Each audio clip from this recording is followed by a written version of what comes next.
Welcome to the Happy Hour podcast. I'm Shannon. And I'm Nathan. And we are your hosts sharing our crazy lives here on the ranch with you. We're husband and wife, and we're going to chat with y'all about what's happening here at the ranch, in the world, and whatever else we're fixating on. And our goal is to share our journey, some laughs, and maybe we'll all learn a little something along the way too. Welcome to Happy Hour podcast, and buckle up. Hey everyone, welcome to the Happy Hour podcast. You've got just me today. Nathan's not joining me today because I have a special guest. And typically when we have special guests, it's just me because Nathan can be super distracting.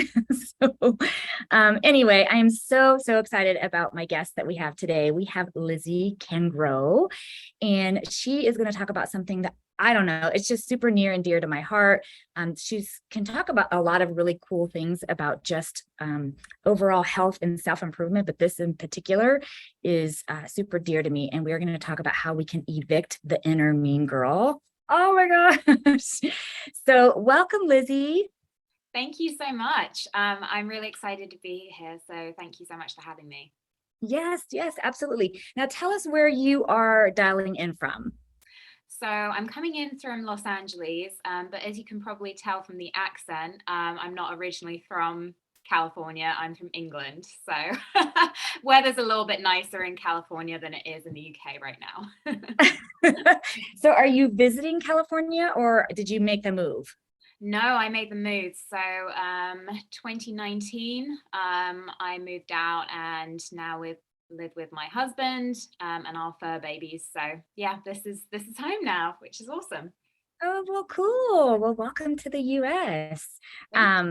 Okay, so before we get into like our topic, just tell me a little bit about yourself, tell our audience a little bit about yourself, what you do, and who you serve.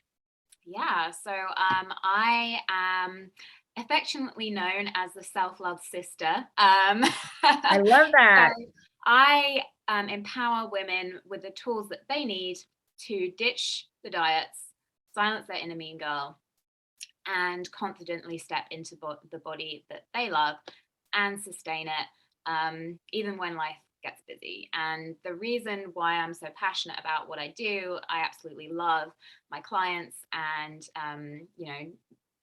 on a daily basis, interacting with women and just, sharing my story, sharing their stories, is because, as I say, like I have a story behind this. So when I was 14 years old, I developed a 10-year eating disorder.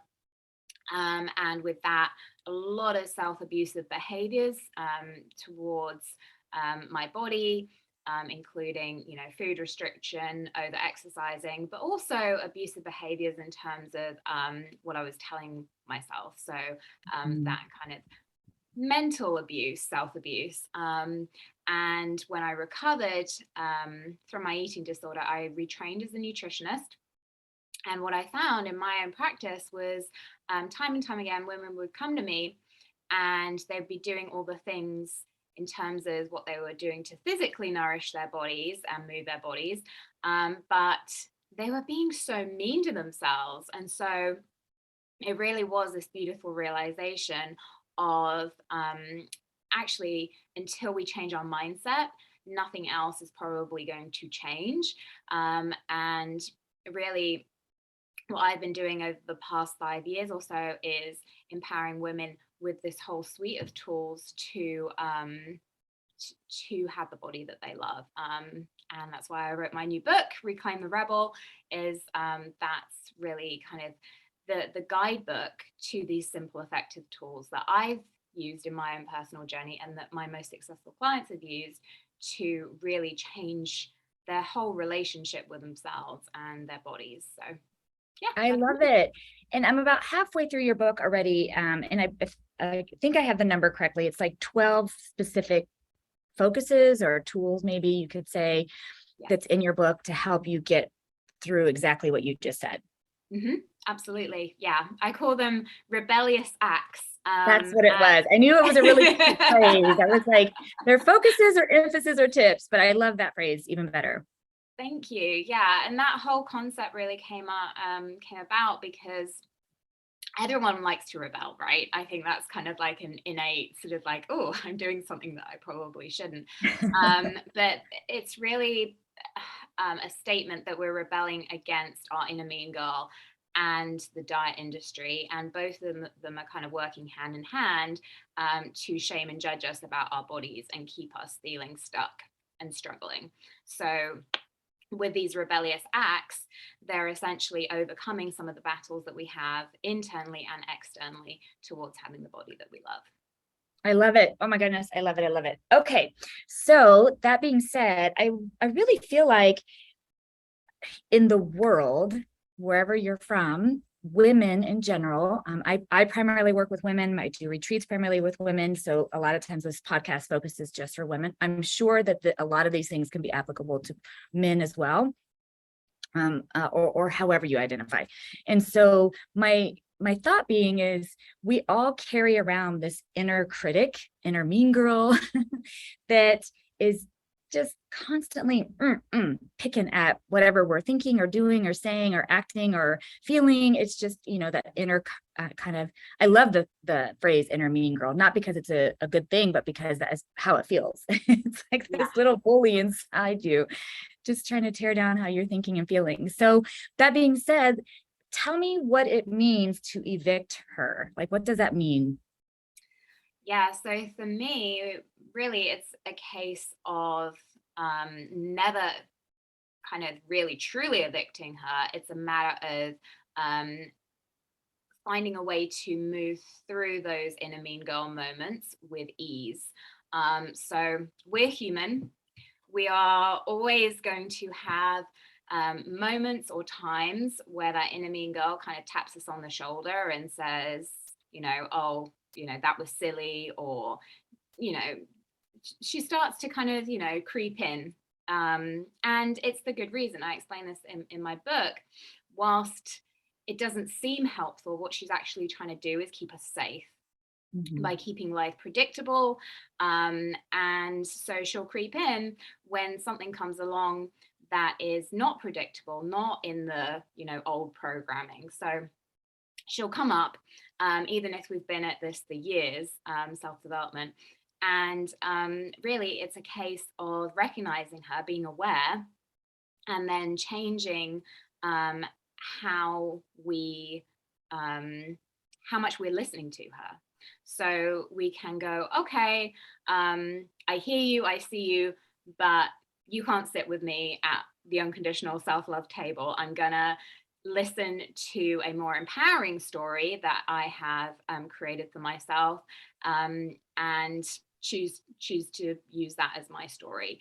And that's a way of easily moving through those moments where she pops up. And so, I think having some self-compassion in this process is really, really important, because it is a practice. Sometimes, when we're just starting out, we're not even aware of our own inner mean girl and what she's saying. So that's really the first step. And then the next step is to just keep practicing at rewriting that story, whatever it is that comes up. And you're not always going to get it perfect. It's like any type of practice.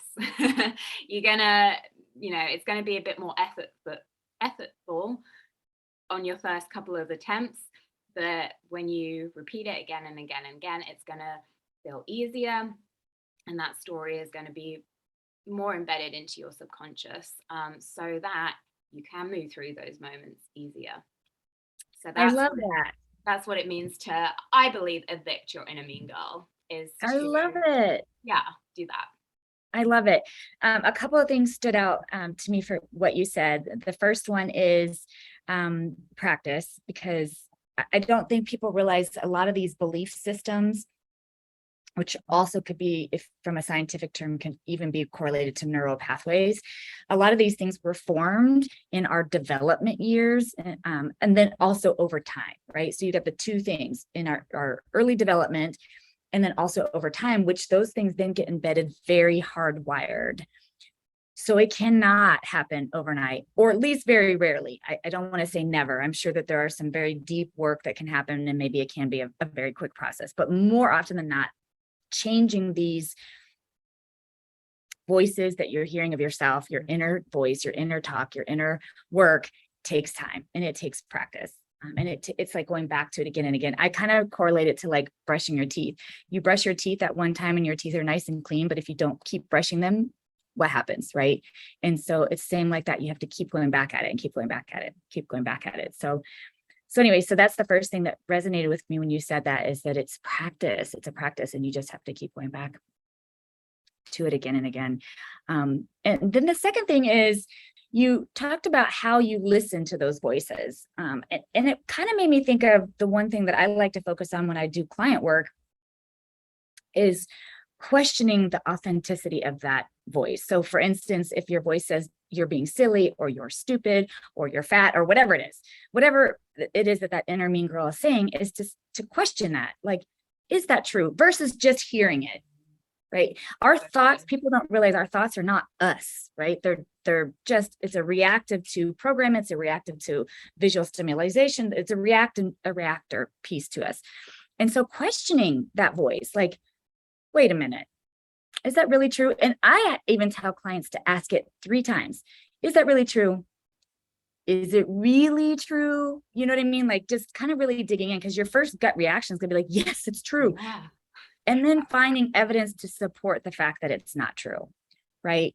And so anyway, I love that. Those 2 things really resonated with me when it comes to that inner mean girl within us. What do you think is the biggest struggle when people are trying to evict or listen to that inner mean girl differently? I think the biggest battle is, as we were talking about just now, kind of practice. And getting frustrated over time, because sometimes, as you say, it's a matter of recognizing that these thoughts aren't us, and they are not often true. We get to decide what aligns to us feeling good. It's kind of like picking out clothes in the morning, right? We can choose the clothes that make us feel a little bit yucky and that are old and worn out, or we can choose the clothes that make us feel empowered and make us feel good. So actually getting into that practice of choosing can be a bit of a battle. And so with that, people tend to give up and go, I'm just not able to do this. And I think that's probably the biggest hurdle, is that consistency of habit.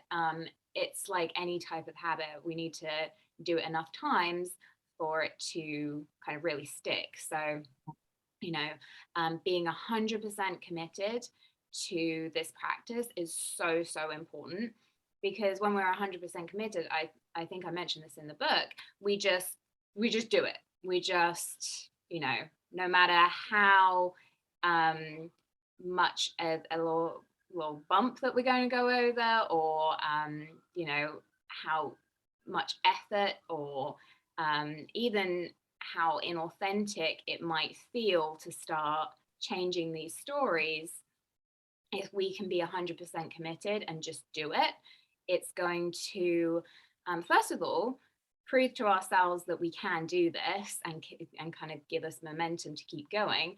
And it's also going to build this kind of level of self-trust that, oh, I am capable of, becoming who I want to be, of, having these stories. And that kind of reinforces what you were saying about, is this really true? Is this story really true? And the more that we kind of like chip away using this habit, the more we go, oh yeah, that really isn't true, because I'm choosing a different story every time, and that feels more aligned and more like my reality. So yeah, I love that. Hey guys, it's Shannon. I'm just going to interrupt for just a second to ask you for a big favor. Will you pause right now and go leave us a review if you haven't already? Or if you're not subscribed, maybe click that little plus button. We are so appreciative. I love it. Once again, 2 things came up. The first thing is authentic. You talked about sometimes it doesn't feel authentic when you're first doing this work because it's so ingrained, right? It's so programmed in us. And maybe an example would be someone who's has an illness or some sort of autoimmune something, and they just are not feeling good. And yet they need to change that inner voice that keeps saying, you're always going to be sick. This is always going to be your life. And, those kind of conversations that start happening in this, oh, of course you're sick again. Or of course, that negative bully inside us that just wants to talk shit all the time. And so it can feel authentic when you are feeling not great to say, I'm feeling good. I'm going to change my story to feeling good. That doesn't feel authentic. And I tell people to sometimes, if really that language is hard for you to embrace and it's doing more damage than good, then do a towards voice. So what I mean is, I'm feeling better and better every day. I am looking forward to feeling better as the day goes on. Like finding the voice that does feel authentic, but is still getting you in the direction that you want to go. I love that. Because I agree with you wholeheartedly. Sometimes it's that, I think it's a Saturday Night Live skit or something where they're like staring at themselves in the mirror, like, I'm the best person in the world. And they're saying all this, mantra affirmation stuff that just sounds ridiculous the way they're making it sound or the way they present it. And it just, it gives the impression that it's a bunch of bullshit, which I don't believe it is. I know for a fact it can work. It's just, you have to find the authentic voice that works for you. Absolutely. Yeah. So And I think that's why people kind of like have this thing against toxic body positivity, is like it can feel really fake and inauthentic. And I think really it's finding the story or the phrasing that you can believe and that doesn't feel completely unrealistic. An example that I always give is I have a huge scar across my stomach, where I had an operation as a 3-month-old baby. And as a teenager, I was like, oh my gosh, it's so ugly. I can't ever wear a swimsuit, blah, blah, blah, blah, blah. But now I call it my survival scar. So I'm not like, oh my goodness, I love my scar so much, because that's not true. But I can kind of like phrase it in a way that feels good and that feels empowering. Right. I love that. Like, the moving towards, it's choosing something that kind of is empowering, as opposed to something that just feels completely blah and fake. Yes. I love it. And then the second thing, when you were talking about it, the challenges and stuff, awareness of it is like one of the first steps, right? Just being aware. And there's a cognitive behavioral tip that I like to share when it comes to awareness, because it's surprising how much we're not aware of our thoughts throughout the day, especially our negative ones, because we tend to be immersed in them. Part of that's cultural, right? Look at the media. Does the media ever share anything positive? Holy hell, they're bent on sharing the worst of the worst and creating such division in the world. And it doesn't even matter what side of whatever, it's just that's their hell bent on doing. And so we don't realize how much we're immersed in this kind of negative self-talk, negative environment, just, constant inspiration of it. And so awareness of it is the first step. And one of the things that I teach people is you can use like a bracelet. I like those stretchy bead type bracelets. And for example, for what you do, I usually use it towards like complaining or gossiping, the outer voice. But if your outer voice is more quiet and not as negative, and it's your inner voice that you're struggling with, you could use it the same way, which is, I don't snap it, although that is a good one too. I actually switch it from hand to hand so that it doesn't do a negative smack, because it's kind of like a little tiny bit of a negative, like punishment almost. It's more of an awareness. So I start on this wrist, and then I have a negative, my inner girl is being mean to me, and I just switch it over so that I just say, hey. And then you can even, if you wanted for what you do, you can even trigger their question, like, as you switch it, is that true? And then you switch it again. And the goal is you get to 30 days where you didn't have to move your bracelet. But each time you have to move it, you start over. Even if you get to 9 days, even if you get to 9 days and then you have that inner mean girl, you switch it. I can tell you, when I do the work with the outer language, it can take 6 months to a year to get the bracelet on, to stay on one wrist for 30 days. My guess, and I've never done it, but I think maybe I'll do it. Maybe I'll test this out. My guess is for the inner mean girl, it could take twice as long. I would imagine so. And please do test that out, because I love that idea. That is gold. That's Yeah. really, really cool. I love it. I did borrow it from Will Bowen. He has a great book that says A Complaint-Free World. I just tailored it for the work that I do. But it's such a great cognitive behavioral awareness tool. And the scary part is that when you start doing it, you're like, oh my gosh, how am I living this life with all this negative verbal or now inner, whatever may be the case, you'll just be shocked. Yeah, that's incredible. I love that as an awareness tool, but also a habit tracker almost. Yes. Because as you say, this could take a while. And so it's a great way of sort of monitoring that progress and giving yourself that space to be like, all right, well, I'm not aiming for a specific time to be done, but this is a way of me kind of, staying with it because you wear the bracelet all the time. That is Yes. genius. I love it. I love it. I love Thanks. Yeah. And you want to make sure it's stretchy because it does get moved a lot. it. Maybe Anyhow. time or something. Yeah. If you don't mind, I'd love for you to share like maybe one of your rebellious acts from your book, just a tiny little synopsis or outline of one of those rebellious acts. I've already gone through a few of them, like I said, and they're awesome, but maybe one that you feel like really resonates with everyone, or just one that's foremost in your brain. Yeah. I mean, we kind of covered one of them just now with Rewrite Your Stories.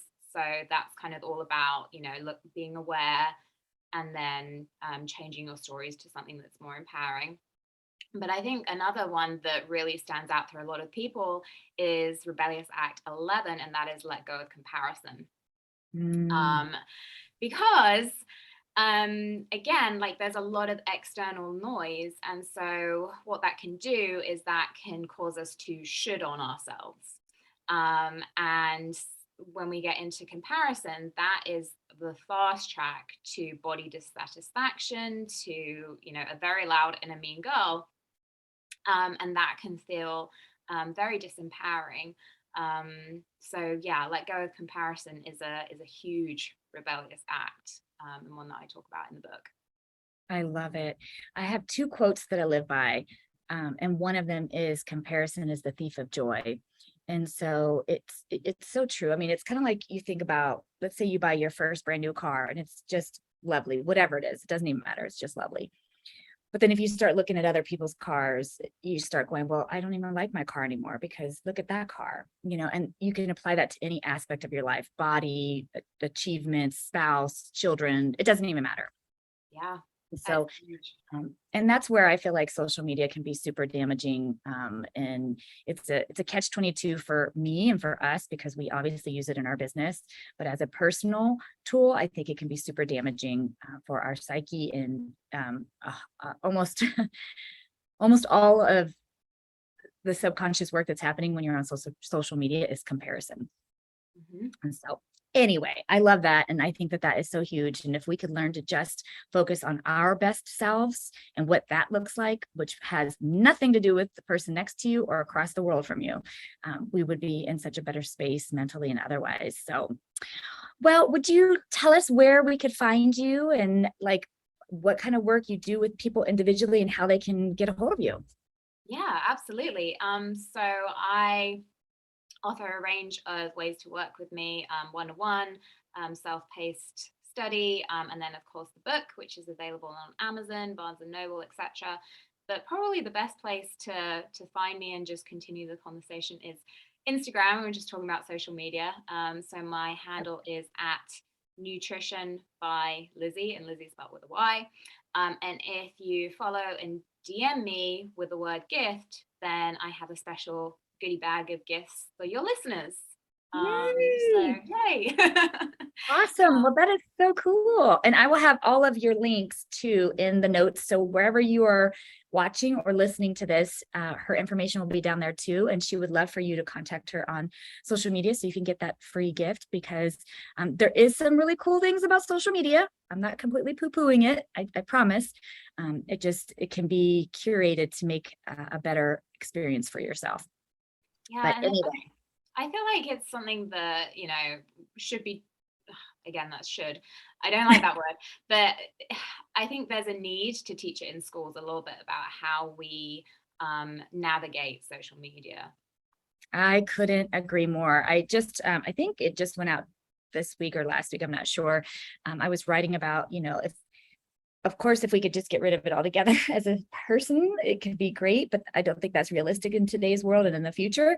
And so you have to put parameters on it, and you can curate your feed to make you feel good versus the other way. And that's like the work that you do, looking at those types of things, and, the people that you love that make you feel good, and removing the toxic nonsense and the noise that's out there, including political shit, even if it's your own quote unquote party. Sometimes they're all just, and so that's the best way to describe it. I think, yeah, definitely. It doesn't even matter where you fall. They're all just ugh. And so, just curating your feed, and then also putting time limits on how long you're on there, because you can spend a lot of time scrolling through other people's lives, forgetting to live your own.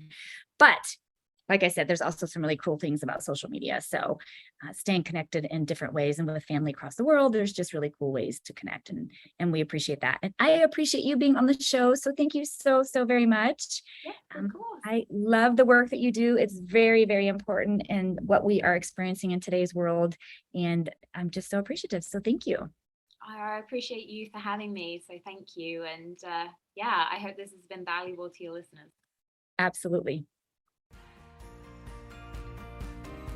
Thanks for listening to the Happy Hour Podcast. If you'd like to learn more, visit us online at www.happyhourpodcast.org. And you're welcome.